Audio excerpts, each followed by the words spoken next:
A Course in Miracles, Text, Chapter 12, The Problem of Guilt, Section 3, The Fear of Redemption. You may wonder why it is so crucial that you look upon your hatred and realize its full extent. You may also think that it would be easy enough for the Holy Spirit to show it to you and dispel it, without the need for you to raise it to awareness yourself. Yet there is one more complication which you have interposed between yourself and the atonement, which you do not yet realize. We have said that no one will countenance fear if he recognizes it. Yet in your disordered state, you are not afraid of fear. You do not like it, but it is not your desire to attack which really frightens you. You are not seriously disturbed by your hostility. You keep it hidden because you are more afraid of what it covers.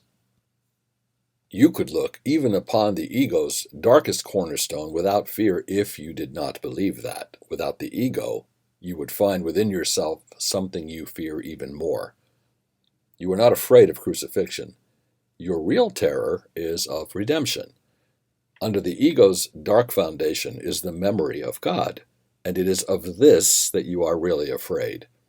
For this memory would instantly restore you to your proper place, and it is this place that you have sought to leave. Your fear of attack is nothing compared to your fear of love. You would be willing to look even upon your savage wish to kill God's Son if you did not believe that it saves you from love. For this wish caused the separation. You have protected it because you do not want the separation healed, and you realize that by removing the dark cloud that obscures it, your love for your Father would impel you to answer his call and leap into heaven. You believe that attack is salvation to prevent you from this.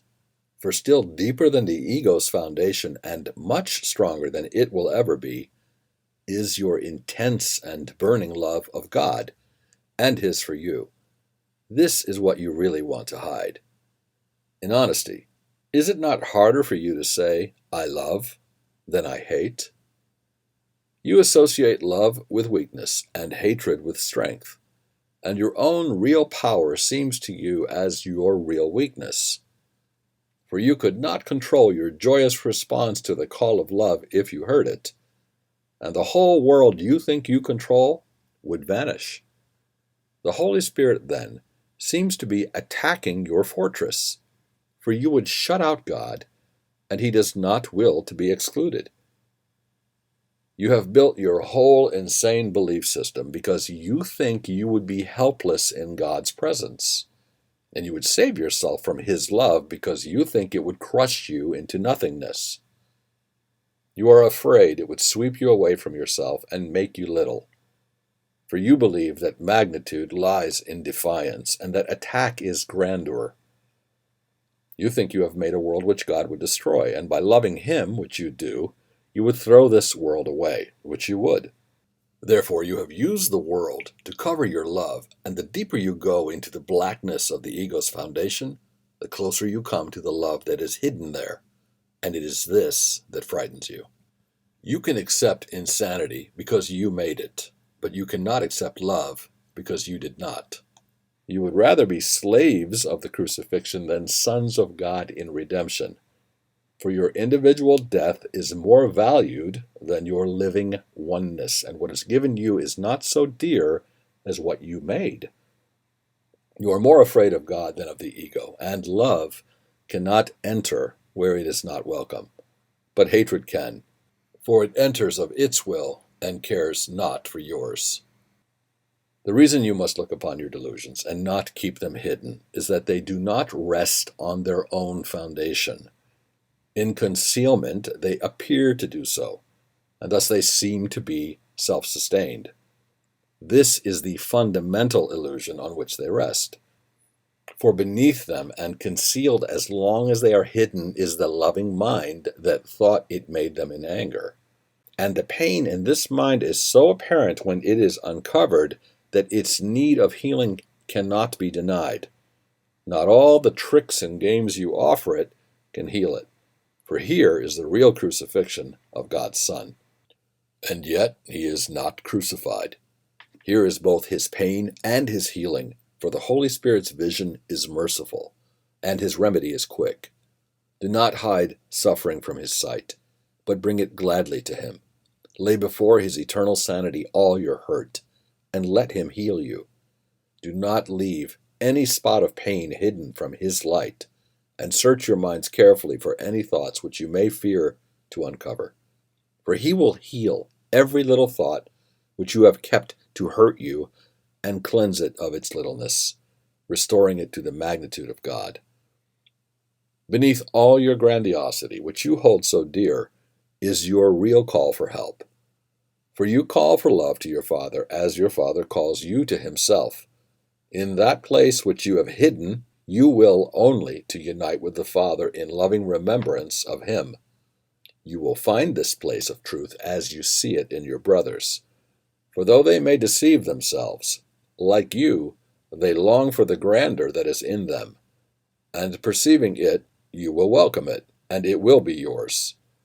For grandeur is the right of God's Son, and no illusions can satisfy him or save him from what he is. Only his love is real, and he will be content only with his reality. Save him from his illusions, that you may accept the magnitude of your Father in peace and joy. But exempt no one from your love, or you will be hiding a dark place in your mind where the Holy Spirit is not welcome, and you will exempt yourself from his healing power. For by not offering total love, you will not be healed completely. Healing must be as complete as fear, for love cannot enter where there is one spot of fear to mar its welcome. You who prefer specialness to sanity could not obtain it in your right minds. You were at peace until you asked for special favor, and God did not give it, for the request was alien to him, and you could not ask this of a Father who truly loved his Son. Therefore you made of him an unloving Father, demanding of him what only such a Father could give. And the peace of God's Son was shattered, for he no longer understood his Father. He feared what he had made, but still more did he fear his real Father, having attacked his own glorious equality with him. In peace he needed nothing, and asked for nothing. In war he demanded everything, and found nothing. For how could the gentleness of love respond to his demands except by departing in peace and returning to the Father? If the Son did not wish to remain in peace, he could not remain at all. For a darkened mind cannot live in the light, and it must seek a place of darkness where it can believe it is where it is not. God did not allow this to happen, yet you demanded that it happen, and therefore believed that it was so. To single out is to make alone, and thus make lonely. God did not do this to you. Could he set you apart, knowing that your peace lies in his oneness? He denied you only your request for pain, for suffering is not of his creation. Having given you creation, he could not take it from you. He could but answer your insane request with a sane answer, which would abide with you in your insanity. And this he did. No one who hears his answer but will give up insanity.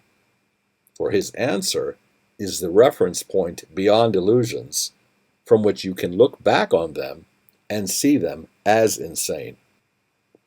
But seek this place, and you will find it, for love is in you and will lead you there.